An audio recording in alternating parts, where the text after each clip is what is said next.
What if I told you that one of the most controversial symbols in the world is thousands of years older than Nazi Germany? The symbol we now call the swastika appears on ancient pottery, religious objects, architecture and artwork across huge parts of the world. From Europe and the Mediterranean to the Middle East and Central Asia to India, China and Japan. Different cultures separated by enormous distances and sometimes thousands of years were using remarkably similar designs. So why does this symbol keep appearing in so many seemingly unrelated cultures? Were these ancient people somehow connected, or did they simply arrive at the same symbol independently? The basic design is surprisingly simple. 4 arms arranged around a central point, often bent at right angles. But there are countless variations. Some turn clockwise, others anti-clockwise, some have straight arms, while others are much more decorative. And importantly, the symbol didn't have one universal meaning. Different cultures could use the same basic design for completely different reasons, and that's what makes its history so fascinating. Some of the earliest examples of swastika-like designs date back thousands of years, and the motif continued to appear throughout ancient Europe. We see examples on Greek pottery, geometric artwork and mosaics, among other objects. So were the Greeks using a symbol that had travelled from somewhere else? Or was it simply a geometric pattern that different people could create independently? And that question follows us across the ancient world. The motif also appears in the ancient Near East, including areas such as Mesopotamia, Anatolia and Iran. And this region is particularly interesting because it sat between Europe and Asia. Ancient trade networks connected cultures over enormous distances. People travelled, ideas travelled, religious beliefs and artistic styles travelled. So it's certainly possible that some symbols were passed from one culture to another. But as we move further east, the mystery gets even bigger. Across Central Asia, similar motifs appear in different archaeological cultures and periods.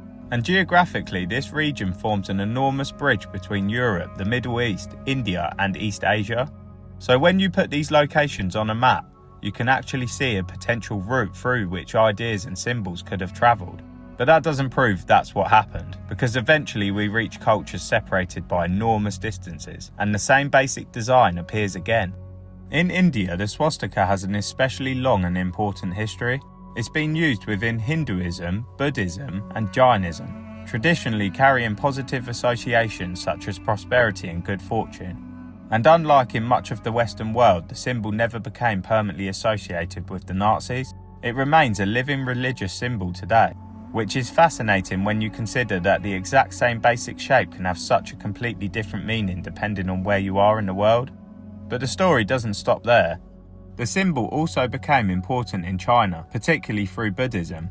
The character became associated with Buddhist traditions and ideas such as eternity, and it spread throughout East Asia, including Korea and Japan. In Japan, you can even see the symbol used on maps to identify Buddhist temples. So now we're looking at a motif appearing across an enormous geographical area. Europe, the Near East, Central Asia, India, China and Japan. And that raises the obvious question, how did it get there? There are a few possibilities. The first is cultural transmission.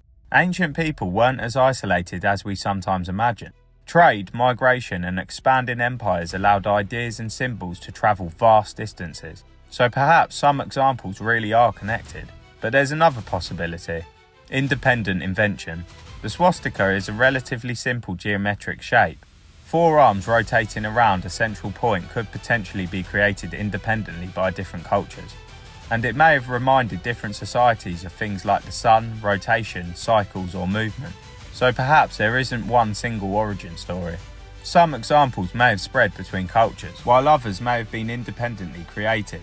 And that's where the mystery becomes difficult to solve. And then thousands of years into this story, the symbol acquired a completely different meaning. In the early 20th century, the Nazi Party adopted the swastika as its emblem. It became associated with Nazi ideology, anti-Semitism, war and genocide. And that association became so powerful that in much of the Western world, the symbol is now almost inseparable from Nazi Germany. But the Nazi use of the swastika represents only a very recent chapter in a history that stretches back thousands of years. In parts of Asia, the symbol continued and continues to have completely different religious and cultural meanings. So why does this strange symbol appear across so much of the ancient world? Was it carried across continents by ancient travellers? Did trade and migration spread it between cultures? Or did completely separate societies simply arrive at the same simple geometric design? And perhaps the answer is a mixture of all three, because finding the same shape in two places doesn't automatically prove that those cultures were connected. But when you see the symbol appearing again and again across thousands of years and thousands of miles, it's certainly difficult not to wonder.